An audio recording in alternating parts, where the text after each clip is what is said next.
தன்னையே மறந்து முத்தம் கொடுத்த சிம்பு, கொளுத்தி போட்ட பைல்வான், விளாசும் நெட்டிசன்ஸ்.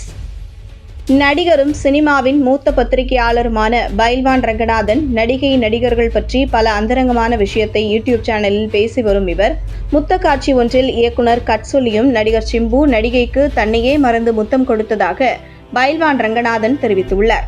பைல்வான் ரங்கநாதனுக்கு தற்போது நேரம் சரியில்லை என்றுதான் சொல்ல வேண்டும். அவர் போகிற இடமெல்லாம் கன்னிவெடி இருப்பது போல ஷக்கீலாவிடம் சிக்கிய அவர், பைல்வானின் கடைசி மகள் ஒரு பெண்ணை காதலிப்பதாக கூறி அவர் பதில் சொல்ல விடாமல் திணறடித்தார். அந்த பிரச்சனை ஓய்வதற்குள் பாடகி சுசித்ரா பைல்வான் விட்டுப்பட ஏஞ்சட் என்றும் அவர் பத்திரிகையாளரே இல்லை என்றும் பேசியிருந்தார். அப்படி பல பிரச்சனைகளில் சிக்கி வரும் பைல்வான் ரங்கநாதன் யூடியூப் சேனல் ஒன்றில் சிம்பு குறித்து பேசிய பழைய வீடியோ தற்போது இணையத்தில் ட்ரெண்ட் ஆகி வருகிறது. அந்த வீடியோவில் விண்ணை தாண்டி வருவாயா படம் அருமையான காதல் படம். இந்த படத்தில் த்ரிஷா சிம்புவின் ரொமான்ஸ் மற்றும் கெமிஸ்ட்ரி பக்காவாக இருந்தது. சிம்புவின் திரைப்பயணத்தில் விண்ணை தாண்டி வருவாயா ஒரு திருப்புமுனையை ஏற்படுத்திய படம் என்றார். இந்த படத்தில் பல முத்த காட்சிகள் வரும். இந்த காட்சி படமாக்கப்பட்ட போது கௌதம் மேனன் கட் சொல்லியும் தன்னையே மறந்து போன சிம்பு த்ரிஷாவிற்கு தொடர்ந்து முத்தம் கொடுத்து கொண்டே இருந்தார்.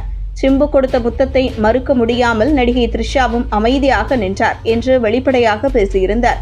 பைல்வான் சர்ச்சையில் சிக்கி இருக்கும் நிலையில் இந்த வீடியோவை ட்ரெண்டாக்கிய சிம்பு ஃபேன்ஸ், தேவையில்லாத பழைய கதையை பேசி அடுத்தவரின் வாழ்க்கையில் கும்மி அடித்தால் இப்படித்தான் நடக்கும். இனிமேலாவது பணத்திற்காக அடுத்தவர்களின் தனிப்பட்ட விஷயத்தை பற்றி பேசாமல் உங்க குடும்பத்தில் என்ன நடக்கிறது என்று பாருங்கள் என்று கருத்துக்களை பகிர்ந்து வருகின்றனர்.